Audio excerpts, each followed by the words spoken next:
years. Yeah, you can change your body. But to change the body takes at least 7 years. That means if you don't fall down for 7 years, you can say, okay, now you're in the mode of goodness. But even so, the psychological changes take even longer than changing the body. It's gradual. It's a gradual process. Huh? And it's not a judgment. It's not saying you're a bad person. Unless you have pride, which is a symptom of the mode of passion. So anyone who asks this question, I would immediately suspect, is very much influenced by passion, because they're saying, oh, it would be a disgrace to be thought of to be in the lower modes. But it's not a disgrace. It's just a condition. Just like a doctor analyzes the condition of your particular material body. It's not a disgrace. It's just what it is. It's just the reality. The difference is we're not in denial about the reality. We're not in denial about the modes of material nature. It's politically correct to say that everybody's equal. But everybody's not equal. Just like everyone, if we gave a math test or a history test, Everybody doesn't get 100. and everybody's not going to get 100, right? They're going to be different grades according to their qualities. And who would you want to be led by? Right, Well, right. You want to be led by someone who's pure in the mode of goodness. Why? Because that person's going to make you happy. Somebody in the mode of passion is going to make you miserable.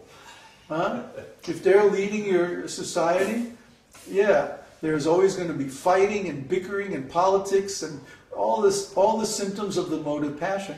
And what to speak of if somebody in the mode of ignorance gets in charge? we already have that. We already have that, right?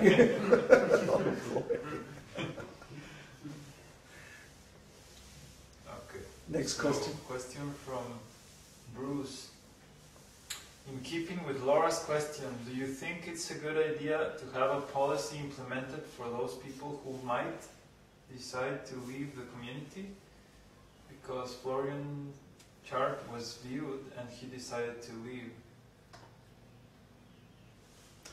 Florian actually never met the criteria for being included in our community. We were discussing this last night, remember?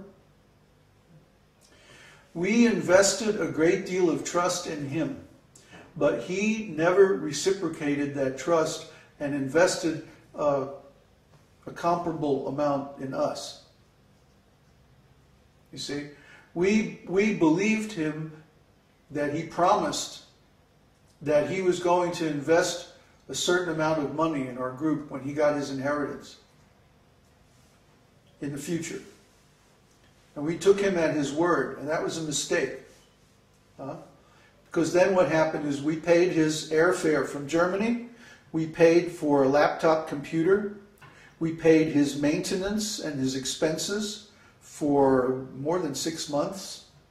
We gave him a lot of our time and attention, training, instructions, and so on.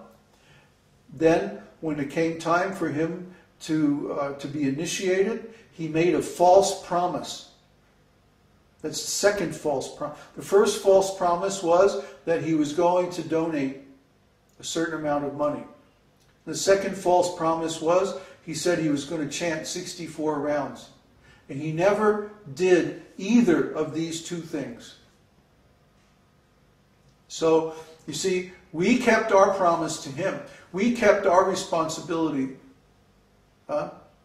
We supported him, we trained him, we gave him everything that he needed to do his service. But what did he do from his side? He made false promises, and then he had to leave because of those false promises. Because if you lie to your guru, you're going to fall down. If you offend your guru, you offend the devotees, you are going to fall down. If someone decides to leave, that's their responsibility, that's their decision, their problem. We will never kick anybody out. I mean, if we have to kick anybody out, what that means is that we were wrong in the screening process. But we have never kicked anybody out. and we don't intend to ever kick anybody out. They kick themselves out. They kick themselves out. That's exactly right. Well, if somebody comes and joins us, and then we find that they have a spiritual problem or an ethical problem, we will try to correct them. If they don't like being corrected, they can leave. We can't stop them. But we're not going to kick people out. I don't want to get into that whole thing of kicking people out. That stinks. That's what ISKCON does. If somebody comes along and has an argument that they can't defeat, they kick him out. Why? Because their process is political, not spiritual. Our process is spiritual. If you're wrong, we'll do our best to convince you. And we'll base it on the scriptures. That's Brahmana.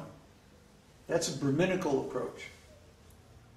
Now then, if you don't want to take the spiritual solution, you want to take a political solution and leave, you can do that. We're not going to stop you. But that's your decision. It's not our decision to kick anybody out. Our decision, our policy is we correct people, we train people, we instruct people, we guide people, we help people, we support people to be devotees. If they don't want to be a devotee, that's their choice. We're not going to stop them. But when you join this community and you contribute a share, one futures contract, then you're a lifetime member of this community. We have a lifetime responsibility to maintain you according to our policy. And our policy is, if you mess up, then we instruct you and we try to correct you. If you don't want to accept correction, you can leave. But don't try to come back. Because that means you have broken the covenant of trust.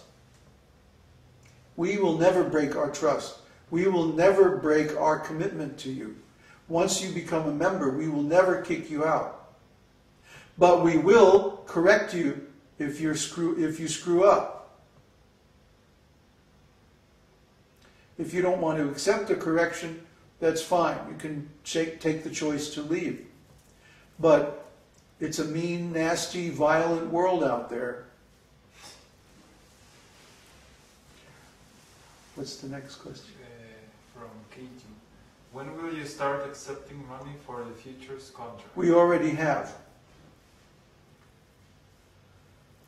From Uddhava has donated so much in terms of his own personal net worth. And actually, he's donated everything. One time he said to me, everything that's mine is yours. And guess what? He actually meant it. I was surprised too. Then before Kanai came, he gave us half of his life savings. That was how we went to Veracruz and started that community, started our ashram in Mexico. Was by his kindness. And this was before he ever even came here. And he paid his own airfare. He brought his own stuff, his own computer and all his stuff. So by this value now, we're committed to him. See? And similarly, Andre, before he came, he gave a very nice donation, more than a futures contract, that has enabled us to develop our whole stock market approach, to do the test trading and all of that. So by his kind donation, see, he's made possible all this. So now we have this relationship of trust, this reciprocal trust, that, that he trusts us, we trust him. See? So at this point I can say we have 4 members. Neville is the 4th. Neville also gave a very generous donation that allowed us to purchase the special software that we're using. The top-of-the-line, high-end stock trading software. And that we're using to do our research. And then from that research, we're going to develop our own software. But we couldn't do it without it. We couldn't develop our own software unless we had this other software to do the research. So, these 4 men have given their trust to our group, and in return, our group is giving its trust to them, and we're committed to them. And that commitment is unbreakable, because it's not just me. Huh? One human being, yes, they can break their promise. Huh? But 4 human beings or 5 human beings as a group working together, they don't ever have to break their promise. There's always going to be enough resources and enough energy to take care of another person. So that's how this group can grow. Because it's not just my strength.